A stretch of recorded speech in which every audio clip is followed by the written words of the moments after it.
All right, guys, on this video, yeah, man, oh, it's been so long. We're going to do an update on the giveaway snake, the 1,000 subscriber giveaway, and we're going to go through some of the pairings that's going to be coming your way in 2019. So, well, maybe we won't go through all of them, but we'll go through some of the key ones so you can kind of get an idea of what's going on here, and hopefully we get eggs on everything, and then we'll get a little bit more into this in a minute. So take a seat, and we'll see you in a sec.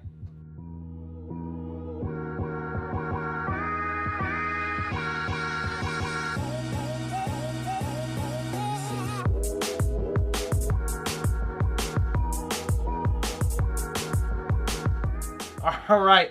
Well, thanks for coming back. It's really been several weeks, and again, it's no other fault than our own.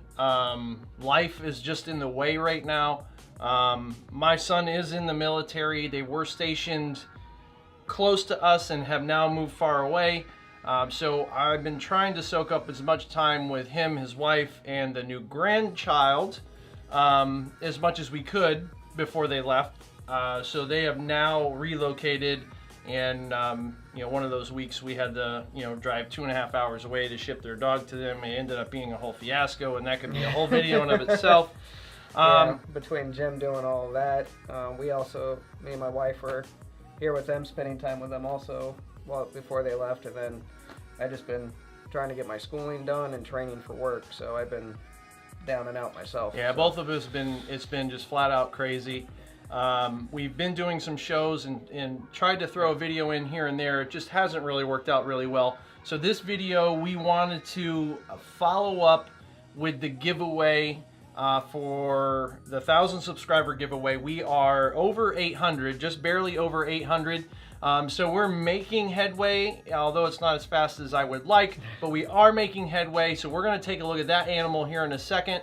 And then we're going to talk about some of the pairings that we have coming up. So maybe we'll do that. We'll break away right now and we'll take a quick look at that giveaway snake, and then we'll come back and we'll talk about some of the pairings, and then maybe look at just a couple other snakes, because it is a snake channel. Video.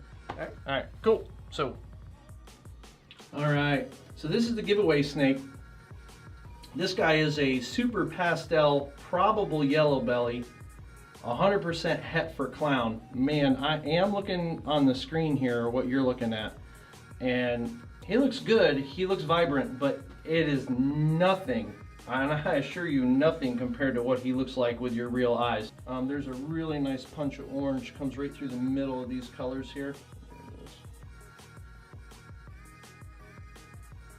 How I'm saying is that to go look at that belly. You can see little marks, some maybe checkering there. There's some flames, there's some decent flames, and then it turns into blushing on this other side. So he is currently up to 196 grams.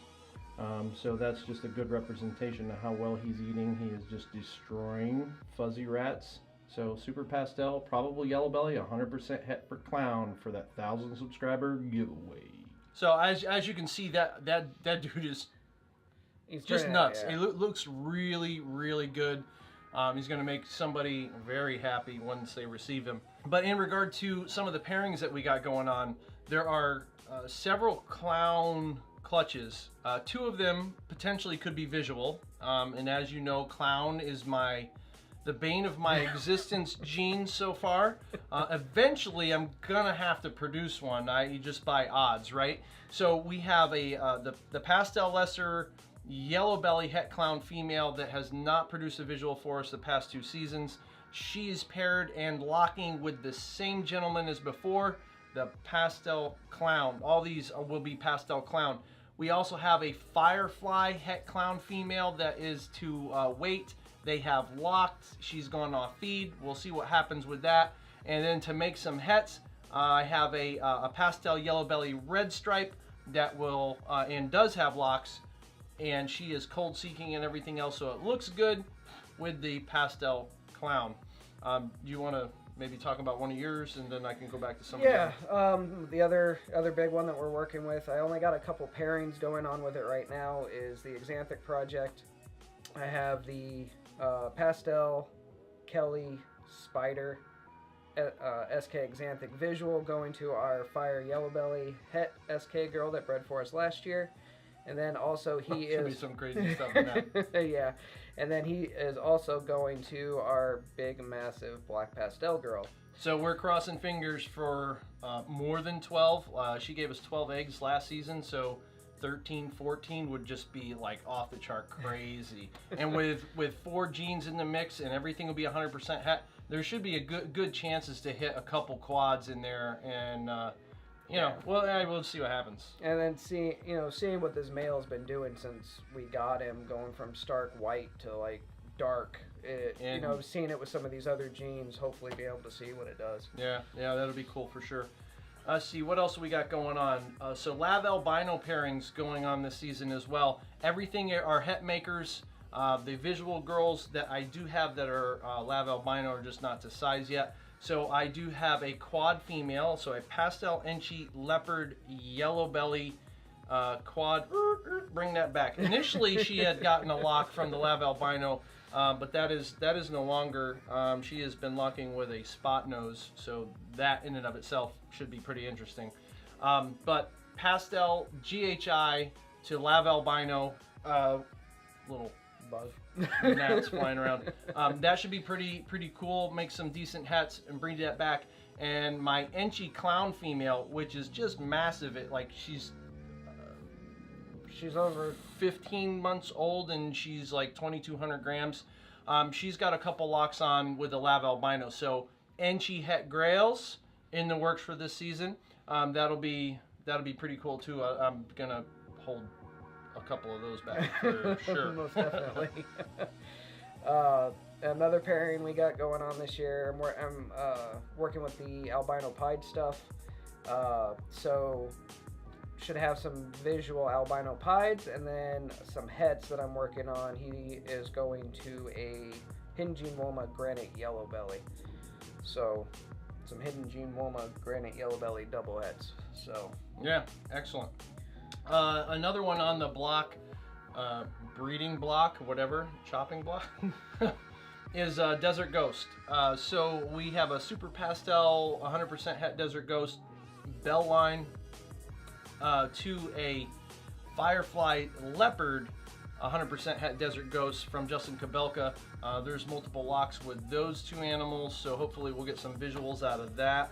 And on kind of a whim, that same male has gone to a Butter Extreme, so we'll see if I can get some pos sets out of there, and you know, maybe a couple animals that are like the same genes, and then might be able to tell the difference just based on the het marker or color or whatever. So we'll see what happens. But even without the het in there, you know, pastel fire leopard lesser extreme gene, that should be pretty cool just by itself. So we'll see what goes on with the Desert Ghost stuff this year. But definitely, if not this year, next year, I have a pastel Desert Ghost female that'll be up to size, and we'll have some solid visual makers between those two girls, at least to get going. Right. And the real big one for me, a project I've been wanting to get into from the beginning, just haven't had cash flow at the time to be able to get them, is the puzzle project. Right now I have a pastel het puzzle male going to a het puzzle female. She's currently 2,400 grams, roughly. Like that, pretty big I've been trying to pair him to my pastel lesser het puzzle girl. They just won't lock. No lock, so more likely she won't go until next year, but that pairing is the one I'm really looking forward to this year, is to jump into the puzzle project. And then the last one, I mean, there's some other odds and ends that I'm pairing as well, but the last one I'm going to talk about, in which there's about 3 or 4 pairings in the mix, are the mini maker clutches. So I'm going pretty hard at trying to replicate mini. If you haven't seen that, I always get on the other side of the camera and I forget to. Is it over there? I think right here. I think. Well, if we do this, we'll get it right. Yeah. So when you're watching it, it comes up on your left, and I can't remember. Anyway, so there'll be a link right up there, if you want to go take a look at some of those videos of Minnie and the clutch that produced her. I have that same pairing going on, and I have 3 other pairings that have all the same genes in the mix. So we'll see what kind of odds we get blessed with. They were fantastic last season with that. We haven't lost those gold scissors. No, I still got, they're right here. It's the golden scissors. For any of you guys that have not watched the live stream, these are the infamous golden scissors. They are right out of Harry Potter's book, and it allows us to cut really good odds in our snakes. They've been blessed by Harry Potter himself. Anyway, so that is basically the culmination of what we have going on as far as pairings. And this has been a lot of jabberjaw without looking at snakes. So we're going to take a look at a couple more snakes, and then that'll probably be it for the video. All right, so yeah, let's take a look at a couple more snakes. Let's do it. Okay, grab that one over there. All right, so here we go. This is Minnie. This is the mini ball, or what I'm calling the mini ball. She is definitely not her former self. The purples are there, but they're more of a very light lavender purple. They are very hard to get on film. She is right in the 800 gram mark. Here's my hand next to her so you can see how big she is. I have relatively big hands, especially next to his little Big Mac hands. You know, he likes to eat a Big Mac because it makes his hands look bigger. If you ever seen that commercial, that was pretty funny. And still has that very distinguished head stamp right there. Just craziness. Pastel, Enchi, Leopard, Ivory, 66% het pied that I am about 99% sure will prove out for pied. Well, you could look at the red light on the screen that shows it's recording. It's reflecting, I can't see. Well, how about the big flashing LED light? Oh, you're Is that too short? Too short to see that. Somebody get the man a step stool. Hold on. Oh, there's one right there. Use the tools you're given, Matthew. My eyeballs. This is our Firefly Yellow Belly. Don't be offended, Dave. I know you're watching this. I know nothing against short people, just Matt Thomas. Short people need love too. Yeah, so she's got this eyeball here. It's very distinct. It is definitely dirtying up a little bit since she hatched. I believe that's the yellow belly effect. They're getting stronger and more influence as the animal gets older. You know, this may be speckling in now. I wouldn't be surprised though if it actually does clean up with time. But if it doesn't, and that's just a true effect of the yellow belly, like I'm okay with that. Firefly, yellow belly, SK Xanthic, female. Ooh, dog. All right, so this will be the last girl we're going to take a quick look at. This is a Cypress Mojave from none other than Miguel at Always Evolving Pythons. This girl is just phenomenal. She's doing fantastic and just looks amazing. Turn that on and she just looks so good. I can't wait to get the Cypress stuff working. Got a couple ideas I'd like to do. Yeah, so 900 grams. She got here in May, so she's not doing too bad. So there you go, Cypress, Mojave, female. All right, so there we go. That's the final look at a few girls, just so you guys could check out some stuff and how it's developing over here. Most of you guys have kind of seen some of the stuff we have, so if there's something special you want to take a look at, one of the snakes, drop a comment down below and we'll definitely make sure we get that animal into the next video. With that said, we have started communication with our t-shirt maker, and that is Idle Wild Printing out of Hartford, Connecticut, and they're going to be doing our second run of t-shirts. So basically this logo here, it's going to be weather torn. We're trying to get some of that red burst behind it. It's going to be on a black tee for guys, and it's going to be on a pink v-neck women's cut tee for females. I should have smalls and mediums for girls, and guys, we're going to do an array of stuff from medium all the way up to XXX. So you can kind of follow us on Instagram as I get more information and stuff like that. We'll post that stuff out there so you can take a look at it. What else is going on? We just did the White Plains show, which was fantastic. Saw a lot of great people there. Yep. It was a great time. Our next scheduled show is back at White Plains in April. However, we might go to New Hampshire, depending on that legislation and what goes on with that. It doesn't look very promising that that legislation will actually pass. There was like 2 people that voted for it and like 54 against. So more than likely that's going to be a dud, and we're not going to have to worry about all that restrictive craziness, absolutely ludicrous stuff that they were trying to put through up there. It's just ridiculous. Go on USARC, look up New Hampshire, and you can see what I'm talking about. It's just unreal. So aside from t-shirts, aside from the shows, what else going on? Our pairings. I've been kind of slacking on the website just because I've been a little busy. So hopefully within the next week or so, I should have all of our current pairings that we're doing for this year. So if you guys want to take a look, go to the website, ectothermicdungeon.com. It's hard to find good help these days. /pairings, and you can take a look at what we are doing this year, and if there's something you're interested in, let us know. Yeah, you can follow along there. The idea is you'll see the animals that we have planned to go together. The locks, if the ones that are locking are what's going to be put up there, and then as we get eggs, we'll have egg counts, and then we'll have pictures of the clutches and a list of male, female, and what genes come out of those clutches. So that's kind of a neat way to see where we're going and what direction we're going with some of our stuff.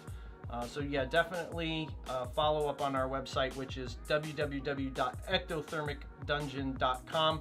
That is in the description below, as is our Instagram, our YouTube. Go to YouTube, like, follow, share this video, share the 1,000 subscriber video, and let's get that blasted out there so I can give somebody an animal. Like, I'm itching. We want to give this snake to somebody. I want to get this animal shipped out to somebody, and he looks fantastic. So definitely do that.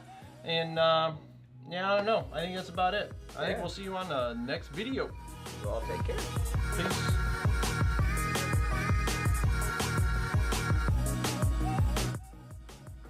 I forgot. We are drinking a brew. This is a coconut chocolate porter from a local brewery in Bristol, Connecticut. The name of the brewery is Firefly. So if you're in Connecticut and you ever get a chance to go check them out, absolutely do that. And the other thing I'll tell you about Firefly is they have one beer that is certified gluten-free, which is a nice option if you have that, you have celiac or you have, any gluten sensitivities. But they brew all their beers the same manner. So all their beers are technically gluten-free or brewed to remove gluten. They're just not certified. Certified is in a very expensive process. You have to send multiple samples off to outside facilities for them to test and retest to make sure that your brew process is not allowing any gluten to come through. So the owner there, his son, I think the story is his son had celiac, so he started brewing gluten-free or to remove gluten, so his son could have beer to drink. And with that, he's produced a crazy line of beer that is just fantastic to drink. And it's hard to get dark beer that is gluten-free. So when you, there we go, focus. Like, that's pretty dark. And for a porter, it's really dark. It almost looks stoutish, which there's negligibly different between a porter and a stout, but we're not going to get into that because it's a snake channel. So now to snakes. Let's get on. Hey, you can cut that out. I was like, what was that? It was supposed to be, get it done. Everybody,